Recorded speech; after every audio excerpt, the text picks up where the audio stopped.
जगली है सोच तुम्हारे,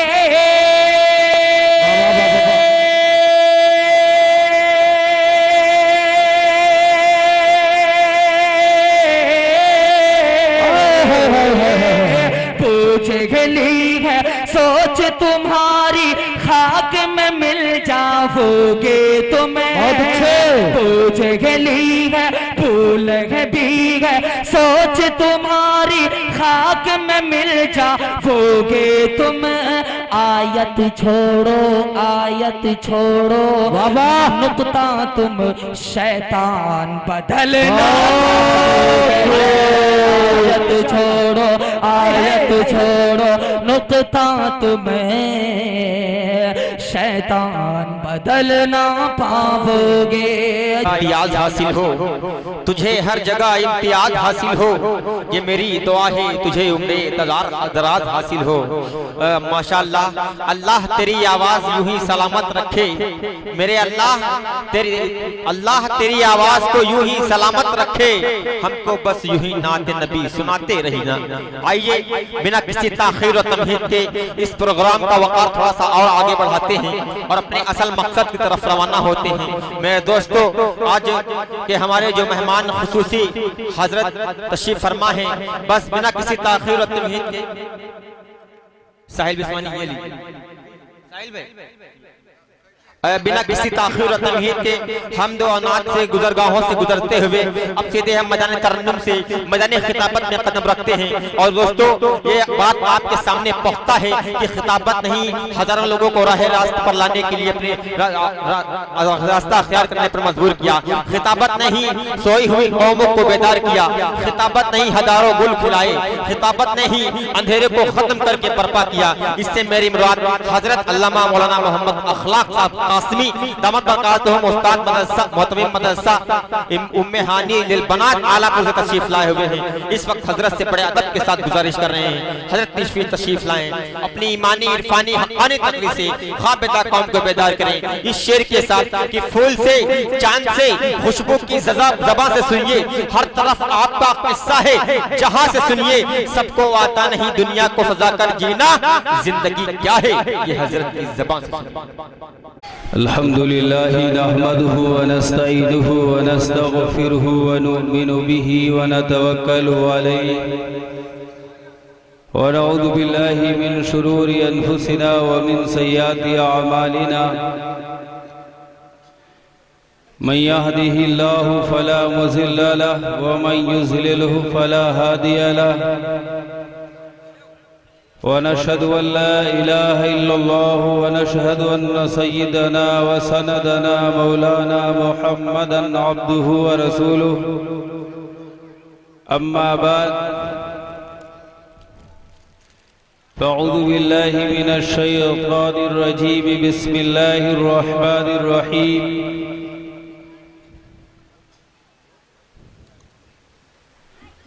वकज़ालिक जअलनाकुम उम्मतन वसतन लितकूनु शुहदाअ अलन नास व यकून रसूलु अलैकुम शहीदा।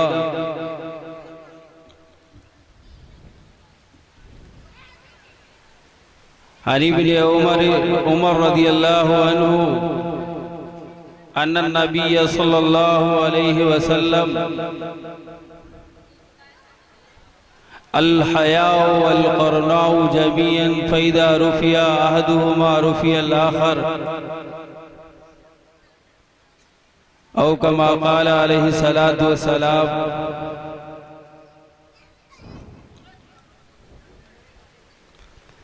आँखों की बंदगी से निगाहें झुका के चल, शानों से गिर गया है रुपट्टा उठा के चल। कौमों की जिंदगी तेरी आगोश में पली,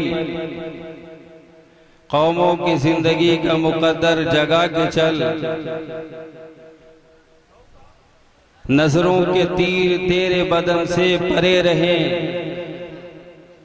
शर्मो हया का अपना लुबादा बना के चल। गर हो सके फातिमा ज़ोहरा पे कर अमल, इस जिंदगी को यूं न तमाशा बना के चल, माना हवा खराब है माहौल भी गलीज, माना हवा खराब है माहौल भी गलीज, गर हो सके तो इफ़्फ़त दामन बचा के चल। मोहतरम बुजुर्गों और अजीज साथियों,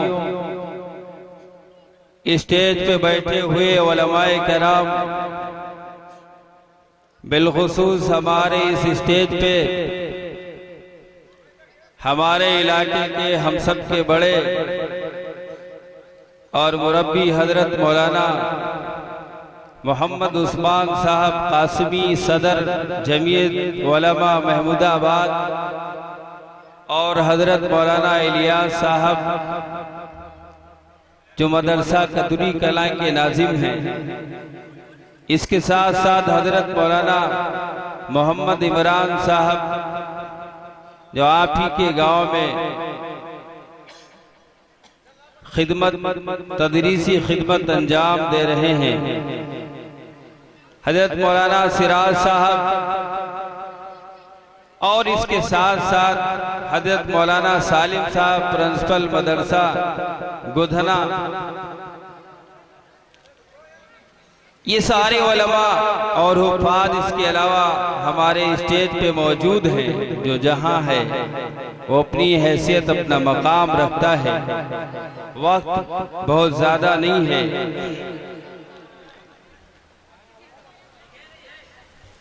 मैक जैसी भी है बहुत अच्छी है, बेहतर ये है कि आप उस पर बात न करें।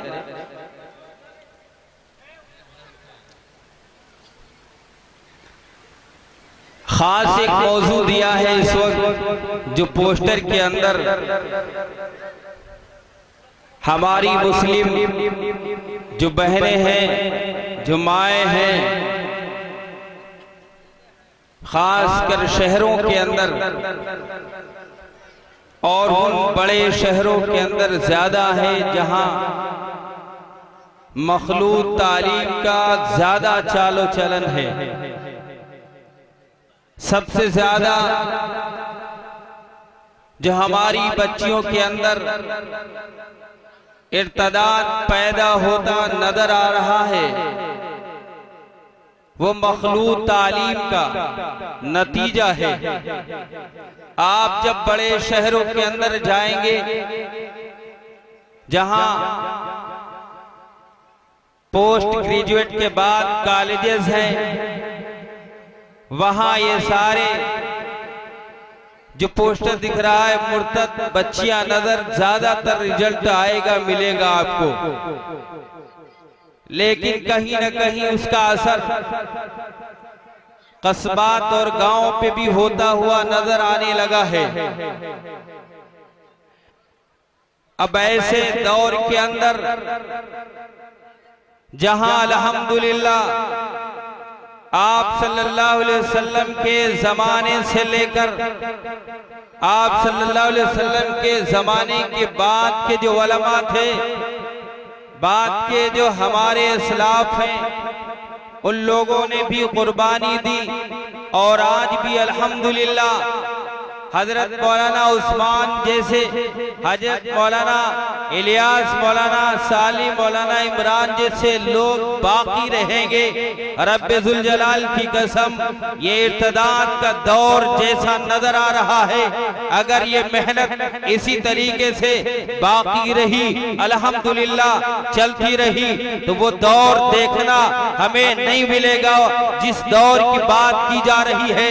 अल्हम्दुलिल्लाह कल भी जैसे हमारे घरों के अंदर हमारी बच्चियां महफूज थी, आज भी इंशाअल्लाह हमारी कोशिश अगर रही है तो मौजूद है, कल भी इंशाअल्लाह रहेगी इंशाअल्लाह।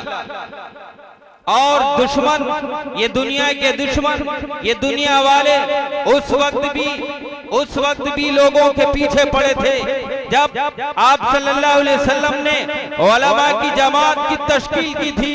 जब मदरसे की बुनियादें डाली थी, जब लोगों ने कुफ्र के इर्तिदाद से खींचने की कोशिश की थी, उस वक्त भी लोगों ने मदरसे का आप सल्लल्लाहु अलैहि वसल्लम का बैकाट किया था। आप जानते होंगे मक्के से वो मदरसा मदीना मुंतकिल हुआ और मदीने के अंदर भी उलमा तैयार होते रहे, फिर वो मुख्तलिफ शोबों के अंदर गया, कूफे के अंदर भी गया, वहां हज़रत अब्दुल्लाह इब्न मसूद जैसा तालिब इल्म पैदा हुआ और फिर उसके बाद ऐसे तलबा पैदा किए अल्हम्दुलिल्लाह जो इमाम अबू हनीफा की शक्ल लेते हैं, इब्राहिम नखई की शक्ल लेते हैं, लिया। और फिर इन लोगों ने काम किया, करते रहे, अपने माँ बाप शागिर्दों को बताते रहे। आज भी अल्हम्दुलिल्लाह हमारी जमात काम कर रही है, हमारे सामने वो रिपोर्टें भी हैं, वो हालात भी हैं। जब आप जर्मन की तरफ जाओगे, फ्रांस की तरफ जाओगे, वहां ज्यादातर हमारी बच्चियां ऐसी हैं जो मुसलमान नाम की हैं, लेकिन वो बच्चियां कम उम्र के अंदर ऐसे काम कर जाती है जो 16 साल की ही उम्र में ऐसा काम कर जाती जो बड़े उम्र की बच्चियां नहीं करती। ये रिपोर्टें हैं, आप नहीं जानते हो। हमें और आपको ये लगता है कि जो इस्लाम के कानून हैं, जो शरीयत का कानून है, वो कानून सिर्फ हमारे लिए है, हमारी सोसाइटी के लिए है, हमारे मजहब के मानने वालों के लिए है।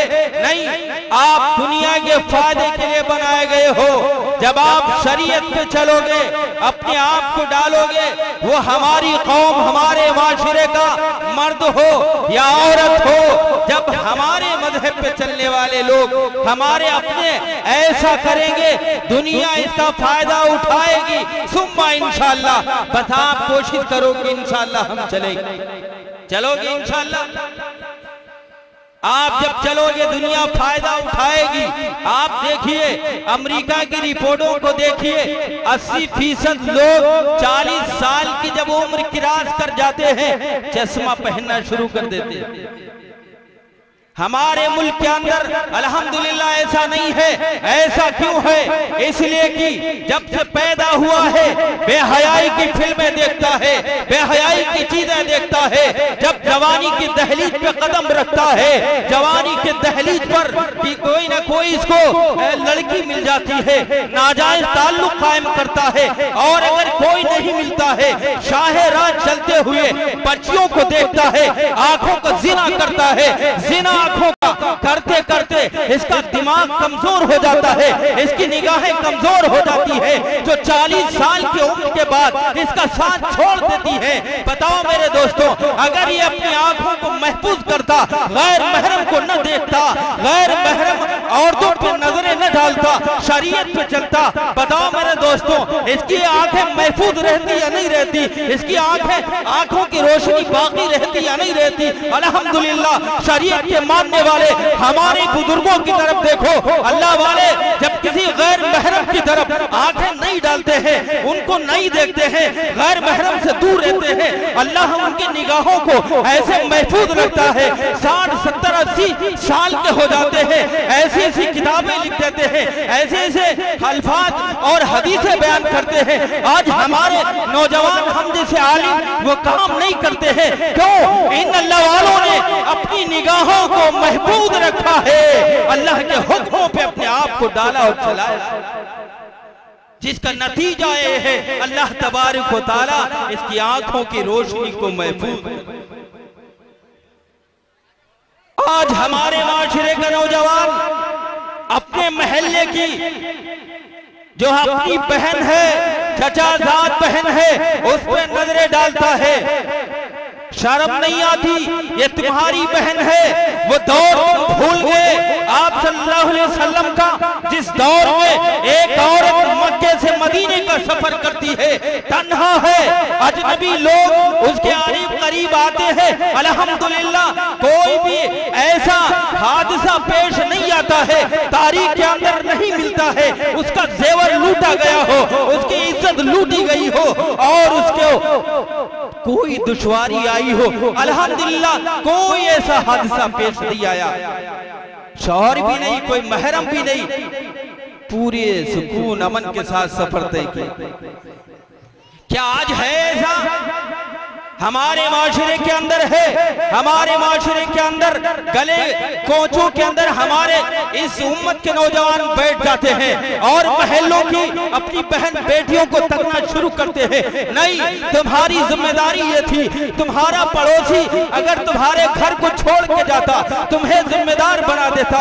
हाँ, तुम मुसलमान हो, हमारी ये बेटी है, हमारी ये बहन है, इसकी इज्जत की हिफाजत करना हमने सुना है मुसलमान पूरी जिम्मेदारी के साथ अदा करते हैं। हमें यकीन है हमारी बहन की इज्जत करोगे, हमारी माँ की इज्जत करोगे, हमारी फूफी और हमारी खलाओं की हिफाजत करोगे। लेकिन आज अफसोस है मुसलमान बच्चों की खुद अपनी बहनें महफूज नहीं है। बताओ मेरे दोस्तों, आज ये नौजवान तबका बैठा है, आज ये अहद करे इंशाअल्लाह जो हमारी शरीयत ने तरीका बताया है, जो हमारी शरीयत ने हमें तरीका दिया है, इंशाअल्लाह हम उस तरीके पे चलेंगे और अपनी माँ बहनों के लिए हिफाजत का, अमन का सामान बनोगे इंशाअल्लाह। कितने नौजवान है बनेंगे? हाथ उठाओ, सारे उठाओ। क्यों नहीं उठा रहे हो? तुम्हें नहीं बनना है। ये गुनाह ऐसा है, हमें लगता है कि यूरोप बहुत तरक्की कर रहा है। आप यूरोप की तरफ देखें तो सही, आपको जहां इज्जत यूरोप में दिखाई देती है, हमारे बुजुर्गों, हमारे असलाफ, हमारे सहाबा में इज्जत हमें नजर नहीं आती है। आप एक नजर देखिए तो सही, जहां जर्मन ने, जहां फ्रांस ने बरहना की अंजुमनें कायम की 1927 के अंदर, और जहां अमन के नाम से कायम की जा रही हो कमेटियां, अंजुमनें कायम की जा रही हो, उन मुल्कों की रिपोर्टें देखिए, उन मुल्कों के अंदर अमन नहीं है, सुकून नहीं है। 40 साल से पहले वो इस मर्द का शिकार होते हैं कि उसके बाद उनके आज़ा काम नहीं करते। आप जानते हो कि गुनाह जिसका असर महदूद है, नहीं मेरे नौजवानों, ये गुनाह ऐसा है हमारी बाद में आने वाली नस्लों तक रहता है, हमें इसका एहसास नहीं होता, ये अलग बात। तो हमारे नौजवान में इनको कह रहा था और उम्मीद है कि हमारे नौजवान कोई ऐसा गुनाह नहीं करेंगे जिससे हमारी माँ बहनों को ठेस पहुंचे या माँ बहनों की इज्जत पे कोई धब्बा आए। अब दूसरी तरफ हमारी माँ बहनों की क्या जिम्मेदारी है? क्या कुरान ने इनके बारे में कोई उसूल नहीं बताया? क्या कुरान ने कोई ऐलान ही नहीं किया? इन्हें कोई मर्तबा ही नहीं दिया कि आज दूसरे लोग ये कहते हैं औरतों को बराबरी का दर्जा दिया जाए, औरतों को मसावात दिया जाए? क्या वाकई हमारी शरीयत नाइंसाफी करती है? आपको इससे अंदाजा होगा जब आप सल्लल्लाहु अलैहि वसल्लम के आने से पहले लोगों का रवैया क्या था, लोगों का सलूक क्या था औरतों के साथ। मेरी माँ और बहनों, जब इस्लाम नहीं आया तुम्हारा मकाम क्या था, तुम्हारा मर्तबा क्या था, तुम्हारा वजूद क्या था, शायद तुम्हें मालूम ना हो। आपको बादबारी कश्तियों के अंदर बिठा के समंदरों में गर्काब कर दिया जाता हो, पहाड़ों की चोटियों पे चढ़ा के ऊपर से धक्का देकर हलाक कर दिया जाता हो। जहां एक औरत अगर बदकिस्मती से अपना शौहर खो दे तो उस औरत को पति की चिता पे लिटने मजबूर किया जाता था, लिटा दिया जाता था, जलने पे मजबूर कर दिया जाता हो। और इसके साथ साथ हकीकत यह है कि कोई ऐसा जुल्म बाकी नहीं था जो इस सिन्फ नाजुक पे तोड़े ना जा रहे हो, सारे जुल्म हो रहे थे।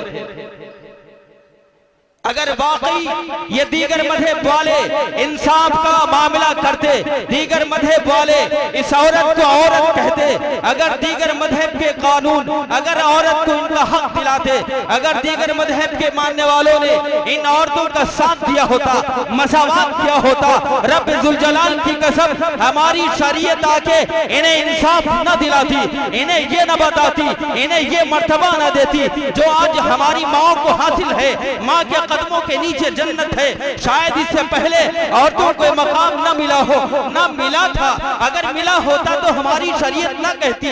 ये मकाम मिलना ये बड़ी बात है मेरे दोस्तों। हमारी औरतों को तभी मकाम मिला। हमारी औरतें भूल गई हैं कि हमें कब मकाम मिला, लेकिन हमारी माँ तुम्हें उस वक्त मकाम मिला। आप सल्लल्लाहु अलैहि वसल्लम जब तशरीफ लाए, कुरान के अंदर बाकायदा आपका मर्तबा बयान किया गया। इससे पहले शरीयतों में अगर किया गया होता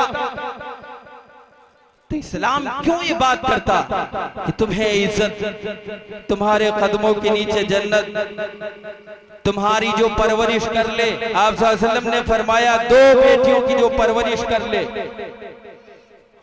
उसकी जन्नत की जिम्मेदारी लेता, वो जन्नत जरूर जाए। इससे पहले तो किसी मजहब के रहनुमाओं ने ये बात नहीं कही।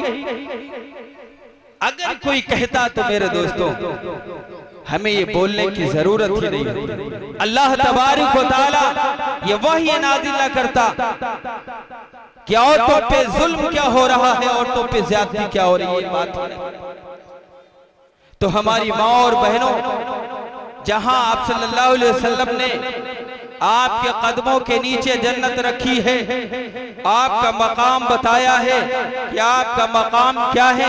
आपका मकाम वो नहीं है जो आज बाजारों के अंदर ले जाकर हमारी माएँ और बहनें अपने आप को डाल देती हैं। और मजीद शहरों के अंदर देखिए जो तरक्की का जुमला बोलती हुई नजर आती हैं, वो अपने भाई के सामने, अपने बाप के सामने साउंडों पे थिरकती हुई नजर आती हैं।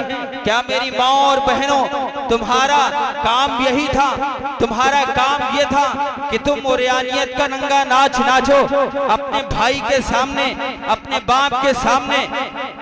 यही तुम्हारा काम था, आप सल्लल्लाहु अलैहि वसल्लम ने दिया था? नहीं मेरी माँ और बहनों, ये मेरे आका ने नहीं बताया था जो आज नजर आता है। कुरान में देखो आप सल्लल्लाहु अलैहि वसल्लम ने, हदीस के अंदर भी फरमाया, अल्लाह ने बार बार कहा, फरमाया यग़ज़ुज़ना मिन अब्सारिहिन्ना, अपनी निगाहों को नीची रखो। वक़ुल लिल मुमिनात, आप फरमा दीजिए इन औरतों से की निगाहें नीची रखें। क्या हमारी और माँ और बहनों की निगाहें नीची रहती हैं आज? आप माशरे के अंदर देखिए, अपनी माँ बहनों पे नजर डालिए और देखिए उनकी निगाहें जब बाजार में जाती है तो कहाँ होती है? गैर महरम को देखती हैं। शहवत की निगाहों से वो मर्द भी देखते हैं। क्यों? ऐसे लिबास पहनती है, ऐसे तरीके जो है। और मजीद एक बयान कर दूं कि खासकर शादियों में देखिए, जब शादी होती है शहरों के अंदर जाइए, देखिए खास लिबास एक पहनती हैं। ऐसा लिबास जिस लिबास को आप सल्लल्लाहु अलैहि वसल्लम ने मना फरमाया, सलासतुन ला यदखुलुल जन्नता, 3 लोग दाखिल नहीं होंगे, अद्दय्यूस मिनर रिजाल और फिर अर्रजुलु मिनन निसा। ऐसी औरत जो मर्दों की मुशाबिहत करती हो जन्नत पे दाखिल नहीं होगी। आज हमारी और माएँ और बहनें ऐसे लिबास पहनती हैं जो हमारे मर्दों के लिबास है। मर्दों का लिबास पहनने वाली औरत जिसको आप सल्लल्लाहु अलैहि वसल्लम ने मना फरमाया है जन्नत में दाखिल नहीं होगी। बताओ कौन ऐसी माँ है जो जन्नत में दाखिल नहीं होना चाहती है, जो जन्नत में जाना नहीं चाहती है, जो अपने आप को जहन्नम में डालना चाहती हो? है कोई माँ, है कोई ऐसी बहन जो जन्नत में जाना नहीं चाहती है? उम्मीद करता हूं कि हर माँ और बहन जन्नत में जाना चाहती है। अगर जन्नत में जाना चाहती हो तो इस पे अमल करना ही होगा। अगर इस पे अमल नहीं करोगे तो जन्नत में नहीं जा सकते। अपनी निगाहों को नीचे रखना होगा, मर्दों की मुशाबिहत अख्तियार नहीं करनी है, हमें खुशबू नहीं लगाना है, हमें ऐसे तंग लिबास नहीं पहनना है जिससे हमारे जिस्म जाहिर हो। कपड़े पहनने के बावजूद भी नंगे रहना, आप सल्लल्लाहु अलैहि वसल्लम ने फरमाया है वो जमाना भी अनकरीब आएगा कि हमारी माँ बहनें कपड़ा पहनेंगी लेकिन पहनने के बावजूद भी जिस्म नजर आएगा, जाहिर होगा कि इनके जिस्म की बनावट कैसी है। ऐसा कभी बारीक लिबास होगा या ऐसा नाकिस लिबास होगा कि आधे हमारे हाथ खुले हैं, आधे हमारा आधा जिस्म खुला है, या ऐसा टाइट और सख्त जो है लिबास होगा कि जिससे हमारे बदन का एक एक हिस्सा जाहिर हो रहा है। आज वो सारी चीजें नजर आ रही। आप सल्लल्लाहु अलैहि वसल्लम जब मेराज में तशरीफ ले गए तो वहां देखा बाज लोगों को कि अपने अच्छे अमाल की वजह से जन्नत की नियामतों में है, वहां ऐश कर रहे हैं। बाज लोगों को देखा अपने बुरे अमाल से कि वो जहन्नम में है और वहां वो जल रहे, चीख रहे, चिल्ला रहे। आप सल्लल्लाहु अलैहि वसल्लम ने ख्वाब देखा, फिर सहाबा से फरमाया, साहबे कराम ने कहा अल्लाह के रसूल ठीक है। फिर आप सल्लल्लाहु अलैहि वसल्लम ने फरमाया हाँ, एक जमात ऐसी भी थी कि जहन्नम में जलते हुए देखा जो इस वक्त मौजूद नहीं है, हमारे बाद आएगी। इस वक्त मौजूद नहीं, हमारे बाद आएगी। दो तरीके के लोग, एक तो वो तरीका पहला तरीका जो आप सल्लल्लाहु अलैहि वसल्लम ने फरमाया कि डंडा लेकर लोगों को हका रहा होगा। और कैसे लोगों को? जो गरीब होंगे, मिस्कीन होंगे, परेशान होंगे, ऐसे लोगों को डंडा लेकर हका रहा होगा। अनकरीब वो लोग आएंगे, आप सल्लल्लाहु अलैहि वसल्लम के जमाने में नहीं आएगा, वो उस वक्त नहीं थे, कोई ऐसा डंडा लेकर नहीं आया, उस वक्त नहीं आएंगे। अब आप सोचिए इस वक्त कौन है?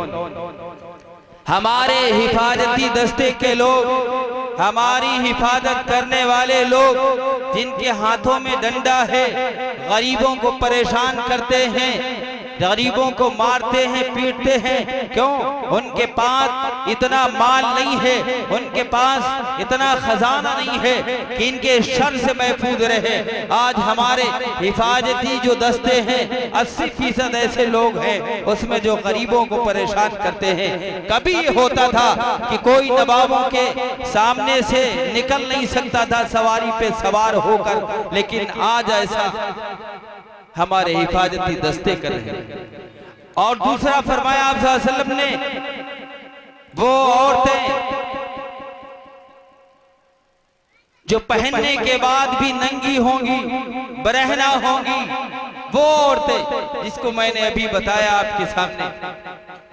तो हमें ऐसा लिबास अख्तियार नहीं करना है जो हमारा जिस्म जाहिर करे।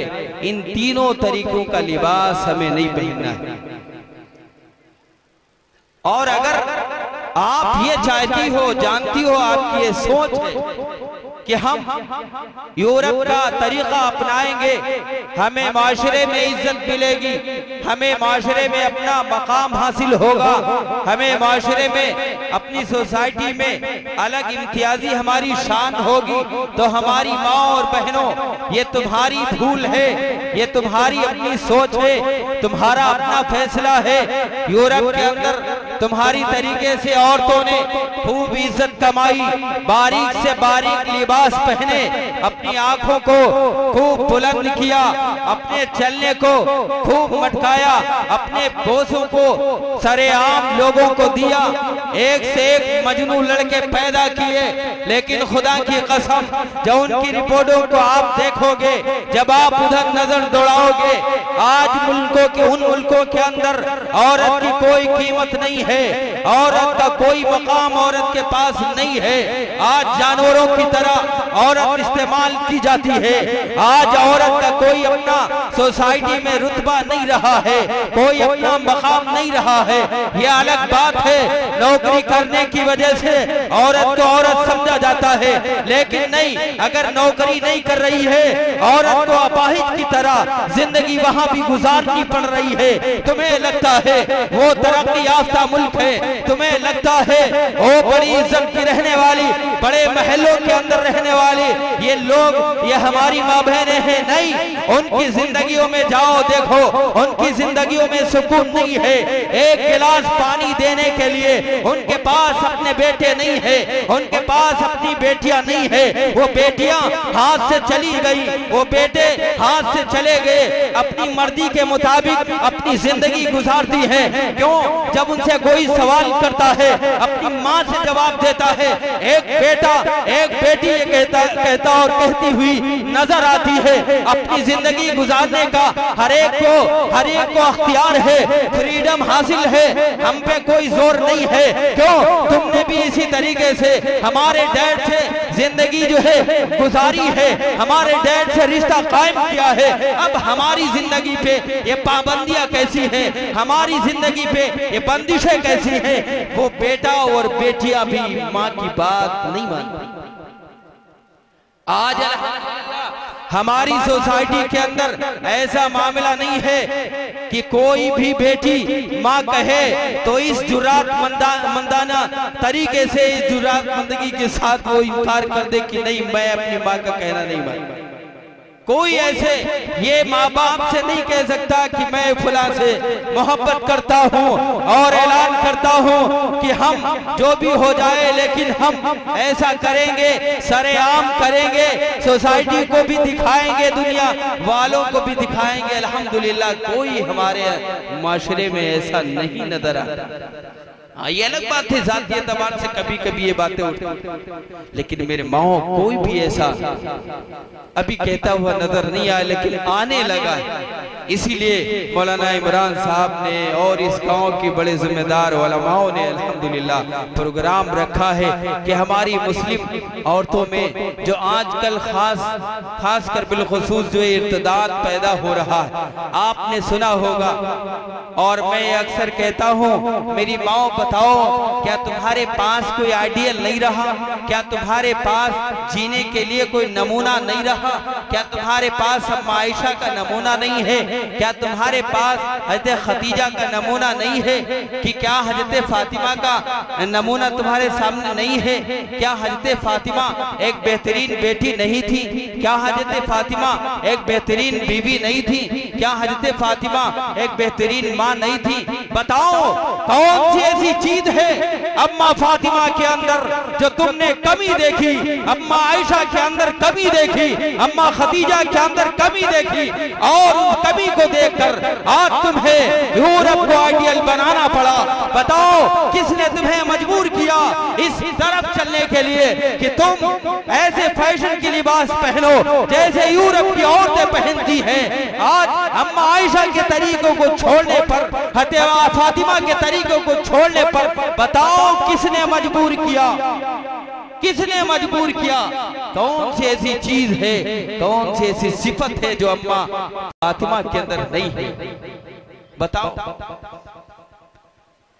हम इंतजार करते हैं हमारे माहौल के अंदर, हमारी सोसाइटी के अंदर ऐसी माएँ पैदा हो, ऐसे असलाफ हमारे माएँ पैदा करें। आज जमाना इंतजार कर रहा है, आज जमाना मुंतजिर है कि हमारी माओं के गोद में आज फिर वली पैदा हो, आज फिर उलमा पैदा हो, आज फिर हुफ़ाज़ पैदा हो, आज फिर कुर्रा पैदा हो, और फिर वो जमात हमारी सोसाइटी पे मेहनत करे, हमारी मिल्लत की मेहनत करे। और दुनिया जो इंतजार कर रही है अच्छे माशरे का, अच्छी सोसाइटी का, आज फिर उन्हें वो जो भटके हुए लोग हैं आज फिर उन्हें राह रास्त मिल जाए, वो सोसाइटी मिल जाए, वो माशरा मिल जाए जिसका इंतजार कर रही।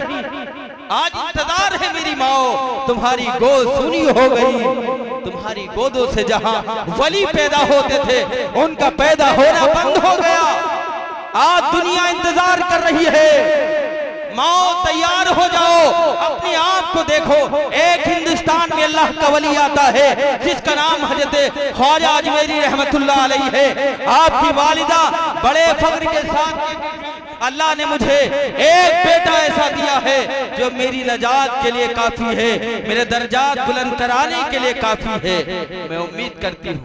और एक बार ऐसा हुआ भी कि ख्वाजा मोइनुद्दीन चिश्ती रहमतुल्लाह अलैह अपनी माँ के हुजूर हाजिर होते हैं और ये कहते हैं कि माँ, आज मैं बहुत खुश हूँ इसलिए कि मेरे हाथ पे लाखों लोग तजदीद ईमान हुए हैं और लाखों लोग नए मुसलमान हुए। अम्मा मैं बहुत खुश हूँ।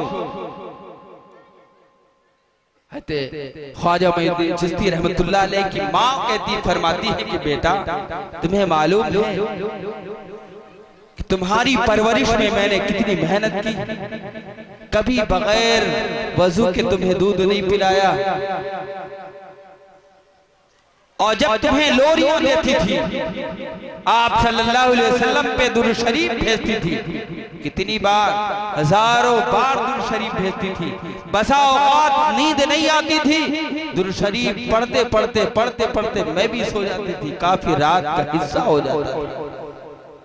कभी ऐसा नहीं हुआ कि बगैर वजू के तुम्हें दूध पिलाया हो। बेटा अब बताओ तो सही, कमाल किसका है? ख्वाजा मोइनुद्दीन चिश्ती रहमतुल्लाह अलैह माँ के कदमों में गिर पड़े कि माँ, कमाल तेरा। किसका कमाल है? कमाल तेरा है। हमारी माएं भूल जाती हैं कि जब आप सल्लल्लाहु अलैहि वसल्लम ने कलमे ला इलाहा इल्लल्लाह का ऐलान किया, चंद मुसलमान जो इब्तदाई दौर में दायरे इस्लाम में दाखिल हुए और फिर इसके बाद जो उन पे जुल्म और ज्यादती हुई, जो उन पे लोगों ने सितम ढाए, आपको भी मालूम होगा इस्लाम के अंदर जो पहली शहीद हुई हज़रत सुमैया रज़ियल्लाहु ताला अन्हा, वो भी एक औरत थी। मालूम है लोहे की जंजीरें आपको पहनाई जाती थी, धूप में खड़ा कर दिया जाता था और जब ये जुल्म उन्हें कम नजर आता हुआ दिखा तो इन कमबख्तों ने, इन मुनकिरों ने, इन जालिमों ने, संगदिलों ने आप सल्लल्लाहु अलैहि वसल्लम के मानने वाले सहाबा पे जो जुल्म ढाए, फिर इतने ढाए कि मदीना गए। लेकिन आपके साथ जो अबू जहल ने सुलूक किया, सवारियों के अंदर आपके पैरों को बांधा और शर्मगाह पे नेजा मारा गया हो। हमारी पहली ये माँ थी जो इस्लाम के अंदर शहीद हुई, पहली माँ थी जो इस्लाम के अंदर शहीद हुई। कौन औरत शहीद हुई? सबसे पहले इस्लाम में खून औरतों को बहा, औरतों ने कुर्बानी दी। आज औरतों को ये लगता है, औरतों को ये मालूम ही नहीं, उनके घर ये तालीम ही नहीं होती। इर्तदाद का जो ताल्लुक है, मैं मोटे मोटे लफ्जों में बता रहा हूं, सबसे ज्यादा मखलूत तालीम का असर है। मखलूत तालीम का असर है। माशरे के अंदर जो जिनाकारी हो रही है, जो बदकारी हो रही है, इसका ताल्लुक बेहयाई और उरियानियत से है। जब हमारे माशरे के अंदर उरियानियत नहीं थी, बेहयाई नहीं थी, इतनी ज्यादा जिनाकारी नहीं थी जितनी आज हो रही है, इसलिए हमारी माओं को भी और हमारे भाइयों को भी, हमारे माशरे के नौजवानों को भी ये कहना पड़ेगा कि आज हमारी बेहयाई और उन्यानियत का यह नतीजा है कि जो आज हमारी मुस्लिम बहनें गैरों के मजहब में सुकून देख रही हैं, गैरों के मजहब को अपना रही हैं, गैरों के साथ जा रही हैं। बताओ इफ़्फ़त व असमत का राज कहाँ छुपा था? बताओ इनकी इज्जत की हकीकत कहाँ बयान की गई थी? बताओ इनके मर्तबे और इनके रुतबे का जिक्र कहाँ हुआ था? सबसे पहले इस्लाम के अंदर हुआ था, जहां आज इन्हें एक कुड़न सी महसूस होती है और इन औरतों के अंदर वो बात देखी जा रही है कि हमें घरों के अंदर कैद करके रखा जा रहा है। आज हमें मसावात नहीं मिल रही है, हमें बराबरी का दर्जा नहीं दिया जा रहा है, हमारे हक मारे जा रहे हैं, हमारे साथ नाइंसाफी की जा रही है। आज ये चीज हमारे माशरे की जब नौजवान लड़कियां कहती हुई नजर आती है, शर्म आती है और महसूस होता है कि हमारे माशरे के इन नौजवान लड़कियों और लड़कों के पीछे उन्हीं यूरोप और यहूदियों और मुस्तमरीन के पौप का एक असर नजर आता है। कभी जिसने कहा था अगर इस उम्मत को तबाह करना है, अगर इस उम्मत को बर्बाद करना है तो किसी तोप का, किसी एटम बम का इंतजाम न करो, बल्कि इस कौम के अंदर शराब को आम कर दो, जिनाकारी आम कर दो, ये खुद उम्मत तबाह हो बर्बाद हो जाएगी। आज बड़े शहरों के अंदर जाओ, कभी मेरा जाना कलकत्ता हुआ, वहां उस शहर के अंदर लोगों ने कहा कि हमारा बेटा बहुत दुबला है, इसको सेहत मिल जाए इसलिए बियर पीने की इजाजत दी है। बताओ मौलाना साहब, बियर पीना जायज है क्या? वो भी हदीस है, आप सल्लल्लाहु अलैहि वसल्लम ने फरमाया है अनकरीब ऐसा जमाना आएगा जो शराब का नाम बदल देंगे, नाम बदलने के बाद लोग पिएंगे। आज शराब को शराब कम बल्कि बियर और मुख्तलिफ नामों से जाना जाता है। बड़े शहरों के अंदर लोग इसलिए इस्तेमाल करते हैं उनका बच्चा सेहतमंद हो जाए, उनका बच्चा तंदुरुस्त हो जाए, उनका बच्चा एक अच्छा जो है बॉडी बिल्डर दिखने लगे, इसलिए शराब पिलाते हैं।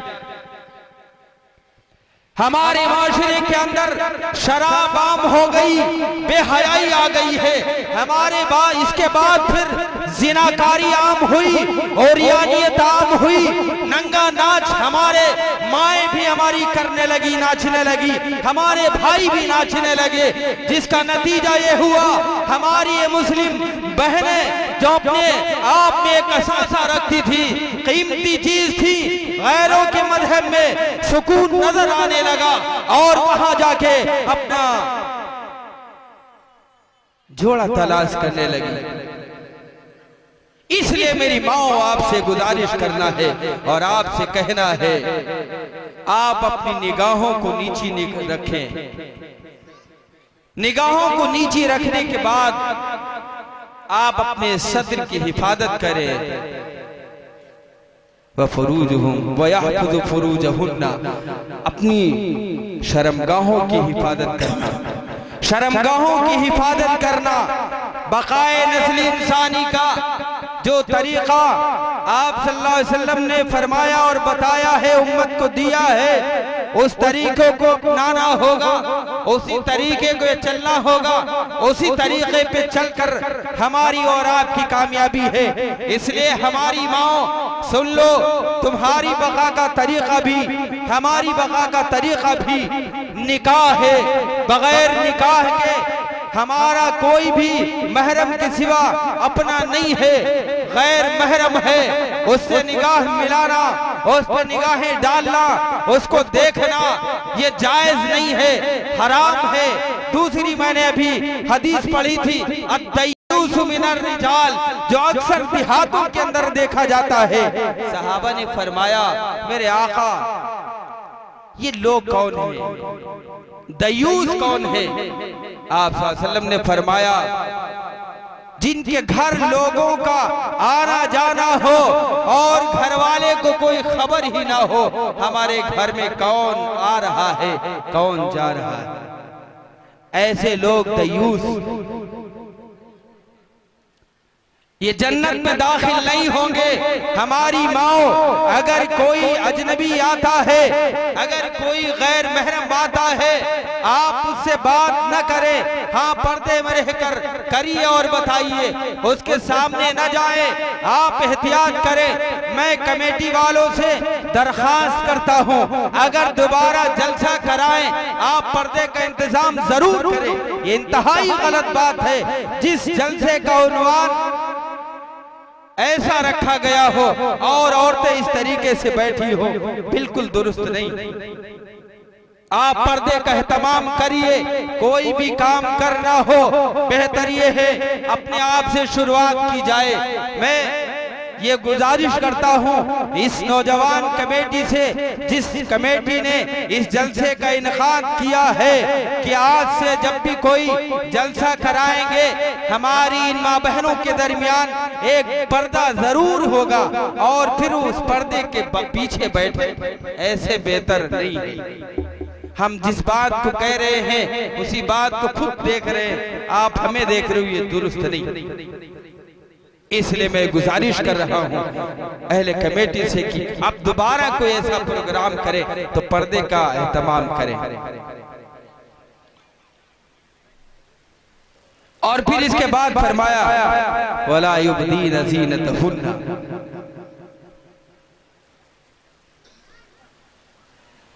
इल्ला मा ज़हरा मिन्हा।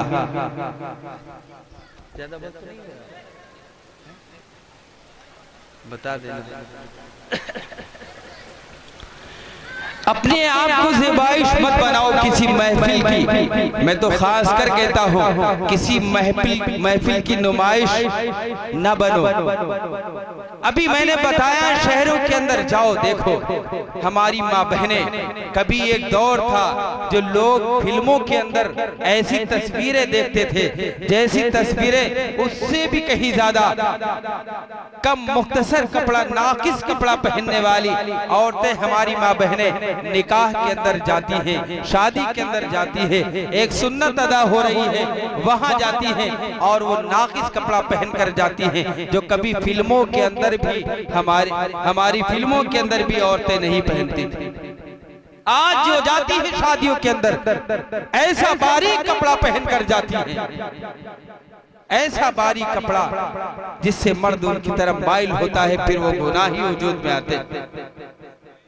इसलिए ऐसे बारीक कपड़े, ऐसे जेवर जो लोगों पे जाहिर हो, जिनकी खनकार सुनकर तुम्हारी तरफ मर्द माइल हो, तुम अपनी तरफ दावत दो और बुलाओ, अपनी तरफ माइल करो, ये हराम है, ये जायज नहीं है। इसलिए सिर्फ अपने शौहर के लिए ऐसी जेवर पहनो, ऐसी अपने आप को बनाओ, सवारो, जो सिर्फ अपने शौहर के लिए, गैर महरम के लिए जायज नहीं, हराम।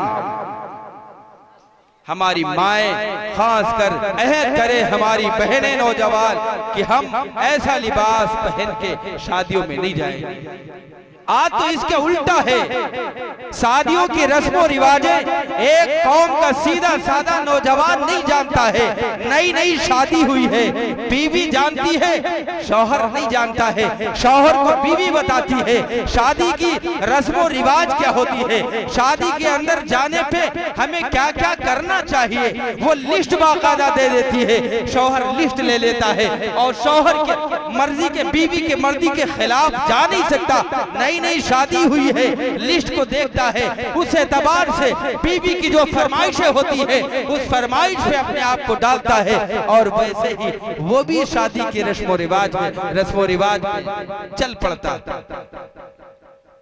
खुद तो गुनाह के लिए तैयारी है, और अगर कोई अपनी परेशानी जाहिर करता है शौहर कि पैसों की कमी है, तो उसके सर पे तूफान उठाए लिए फिरती, जब तक कि सूट ना आ जाए, चप्पल ना आ जाए, नया लिबास ना आ जाए, एक तूफान खड़ा कर देती। नहीं मेरी माओ, सब्र सीखो। देखो हमारी अम्मा फातिमा को देखो तो सही, कैसी बेटी है, कैसी माँ है हैते हुसैन रज़ी अल्लाह ताला अन्हु, आप सल्लल्लाहु अलैहि वसल्लम के बहुत लाडले हैं, वो भी भूखों से परेशान है, हराम लुकमा जाने नहीं दिया। हाँ, ये सोच सकती थी हमारी आपकी औरतों की तरह बगल वाले महल्ले के घर में हम जाकर कुछ मांग के लाते हैं, वहाँ गैर महरम है, हमें नजर नहीं आता है, हमारा पड़ोसी है, ठीक है, लेकिन हम बेनकाब होकर उसके सामने जा रहे हैं, ये जायज नहीं है। अम्मा फातिमा भी जा सकती थी हैते हुसैन को खिलाने के लिए, माँ फातिमा भी जाके कह सकती थी मेरा हुसैन भूखा है, मेरा हसन भूखा है, एक वक्त की रोटी दे दो, मेरा हुसैन पेट भर ले। बेपर्दा होकर जा सकती थी, पर्दा के साथ भी नहीं गई। गैरत थी हमारी माँ के अंदर, वो गैरत तुम्हें नजर नहीं आती है, वो गैरत यूरोप के अंदर तुम्हें नजर आती है, वहां तुम जाके उनके कदमों में पड़ी हुई नजर आती हो, जहां बेइज्जत के सिवा कुछ नहीं है, जहां बेगैरती के सिवा कुछ नहीं है, जहां रुसवाई के सिवा कुछ नहीं है, जहां उरियानियत के सिवा कुछ नहीं है, जहां खाली दामन के सिवा कुछ है ही नहीं, वहां जाके तुम भीख मांगी। क्या मिलेगा? जमाने को कुछ नहीं मिला, तुम्हें क्या मिलेगा?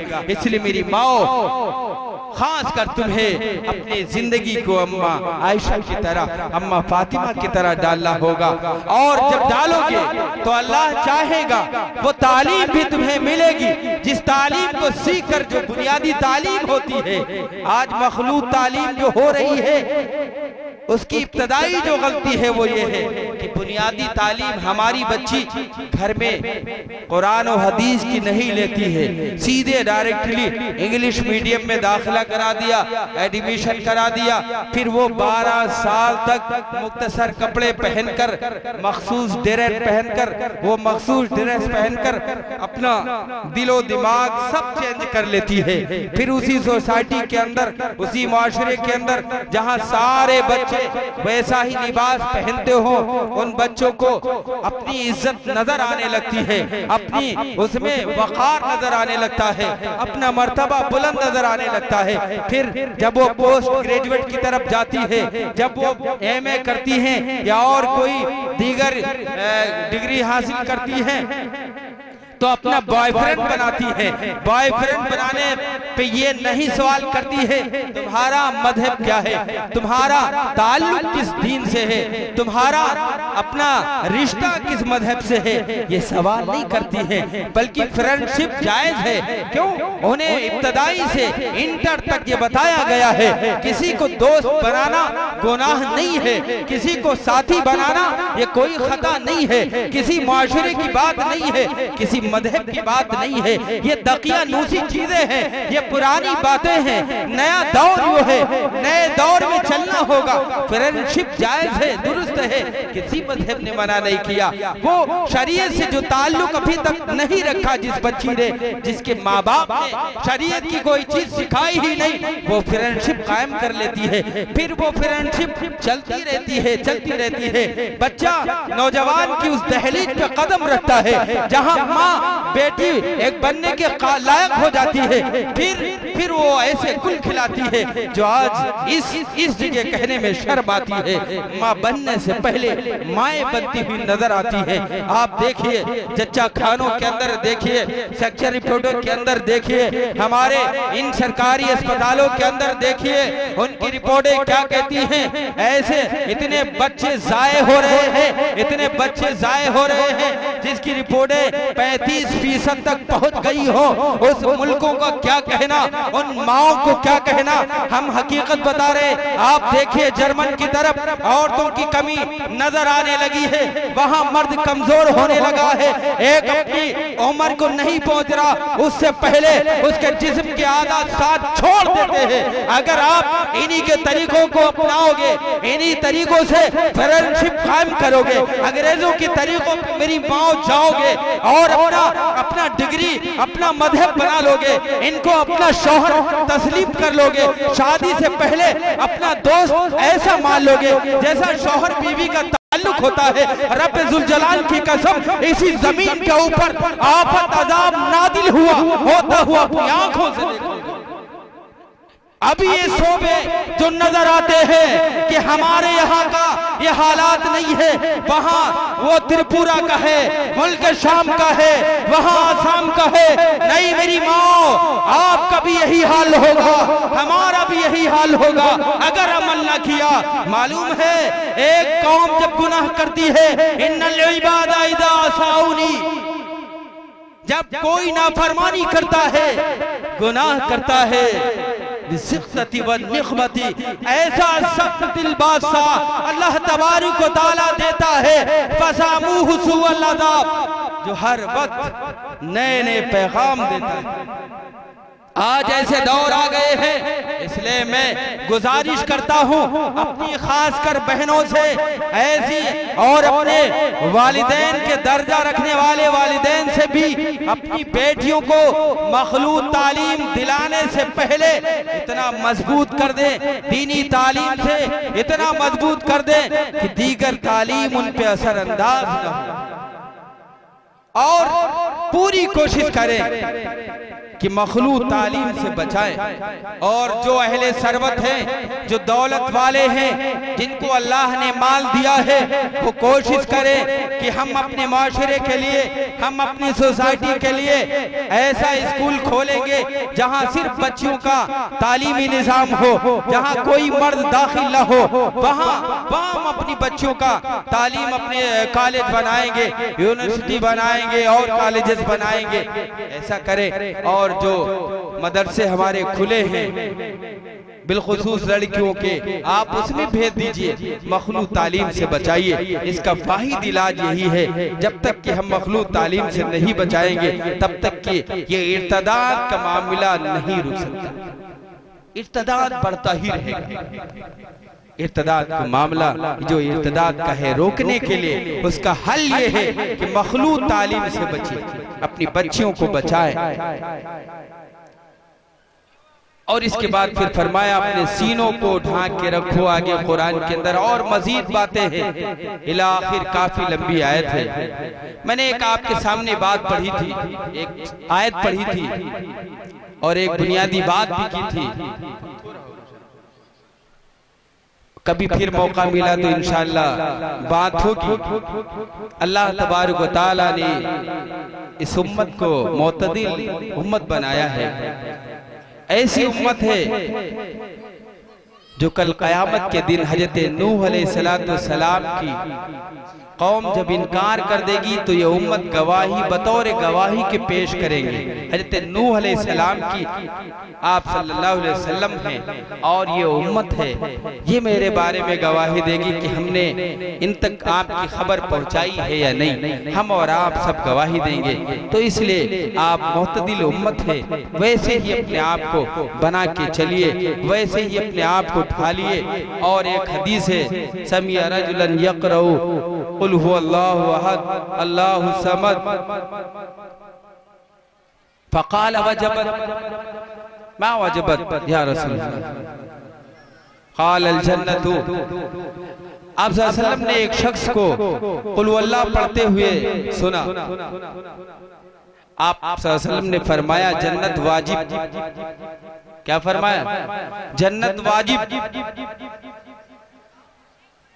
साहबे कराम ने अर्ज़ किया अल्लाह के रसूल क्या वाजिब? कहा जन्नत वाजिब।